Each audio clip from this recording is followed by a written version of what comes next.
দিলাম, আমি কেন ছায়া করতে আড্ডা দিছি, আল্লাহর নামাজ পড়ি নাই।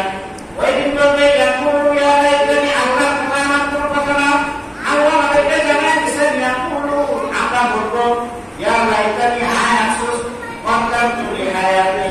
আমার আখেরাতের সমাধান মধ্যে কেন আমি নামাজ পড়া পাইলাম না, কেন সাকাতের আমল করলাম না, কেন রমজান মাস রোজা রাখলাম না।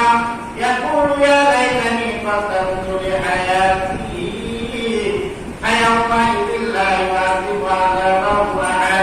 ওই দিন আমরা আল্লাহ ব্যতীত কবর থেকে কেউ আপনাকে আমাকে বাঁচাইতে পারবে না, আমার আল্লাহ ছাড়া ফেরেশতাকে কেউ দিতে পারবে না, তার আযাব কমায় দাও।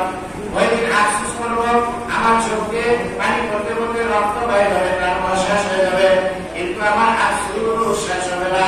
ওয়ালা ইউফিকু ওয়াসাকাহু আহাদ।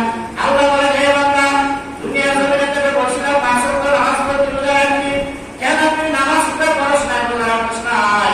ওই কবরে আমি ছাড়া আর তোর কেউ আপন হবে না, একমাত্র আমি ফেরেশতাকে হুকুম দিব আযাব দেওয়ার জন্য, আমার একমাত্র আমি বলবো আমার বান্দাকে ক্ষমা করে দাও।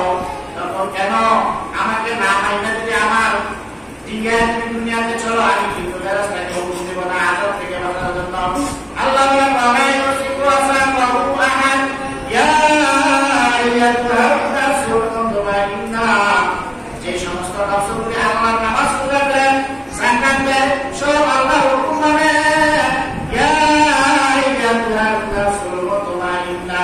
তখন ফেরেশতা বলবে, হে প্রশান্ত হৃদয়, হে আল্লাহর মানব হৃদয়, হে আল্লাহর হুকুম পালনকারী হৃদয় অন্তর, ইমাম মুতমাইন্না ইরজিই ইলা রাব্বিকি রাদিয়াতান মারদিয়া।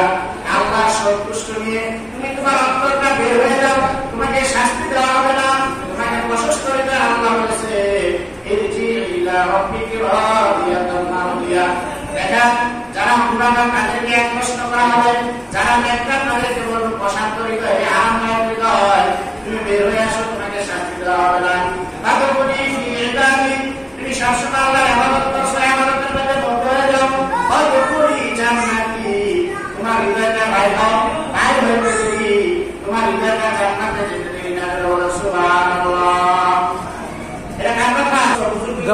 তোমরা কি করো? আমার ইবাদত প্রবেশ করো এবং মৃত্যুর পরে